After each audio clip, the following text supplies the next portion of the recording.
अमरनाथ यात्री किसके भरोसे हैं? क्या बाबा बर्फानी के दर्शन के लिए भक्तों को खौफ के साए से होकर गुजरना पड़ेगा? क्या बाबा बर्फानी के दर्शन के दौरान पत्थर वाली मौत का सामना भक्तों को करना पड़ेगा? ये तमाम सवाल इसलिए क्योंकि बाबा अमरनाथ के भक्त आतंकियों का समर्थन करने वालों के निशाने पर हैं।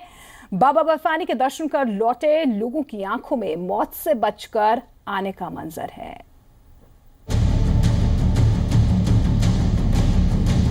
लेडीज के पूरे कम्बल तोड़ दिए, सो ये ब्लड करके मतलब खून होकर के वहाँ से आ रहे हैं, वहाँ से लेडीज पूरा। रात को पत्थर भी खाए हैं 2-4 लड़के, लेकिन वो निकल गए हैं।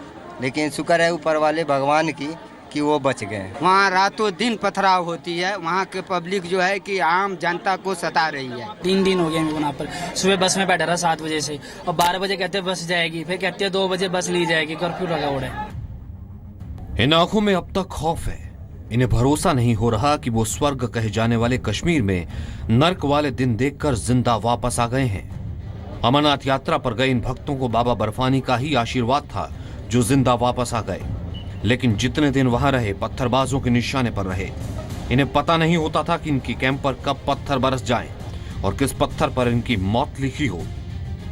कैसे हम लोग वहाँ से निकल कर आए ये हम ही लोग जान रहे हैं। ये समझ लीजिए कि वहाँ पे पत्थर ही खाना है। गाड़ियों पे सर 2-3 बार पत्थरबाजी हुई। 2-2 बजे भी वहाँ से गाड़ियाँ निकली हैं, फिर भी रास्ते में उन्होंने पत्थर बरसाए। कई जगह गाड़ियों को नीचे रोक के यात्री को नीचे उतार के उनको पीटा गया।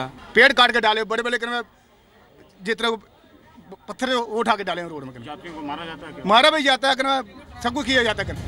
आतंकियों का समर्थन करने वाले लोग अमरनाथ यात्रियों की गाड़ियों को निशाना बना रहे हैं, गाड़ियों में तोड़फोड़ कर रहे हैं।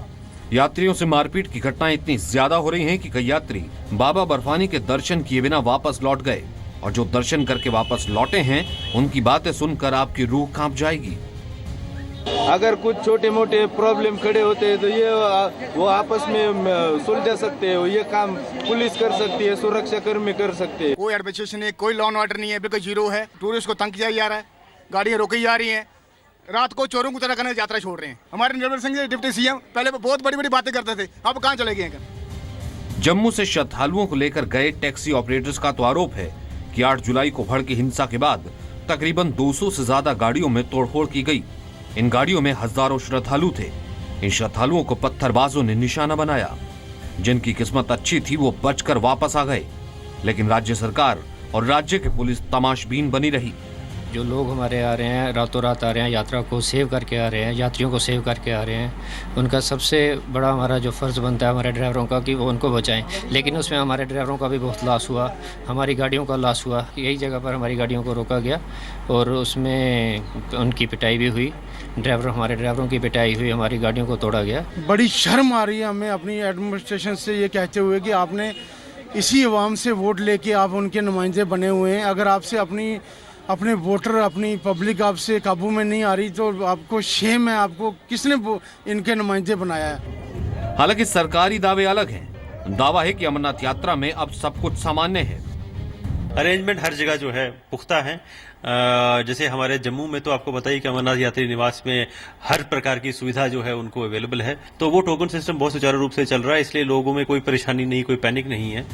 हालांकि इस बीच बालटाल में श्रद्धालुओं की ज्यादा भीड़ हो जाने की वजह से आज जम्मू से रवाना होने वाले अमरनाथ यात्रियों के जत्थे को रवाना नहीं किया गया।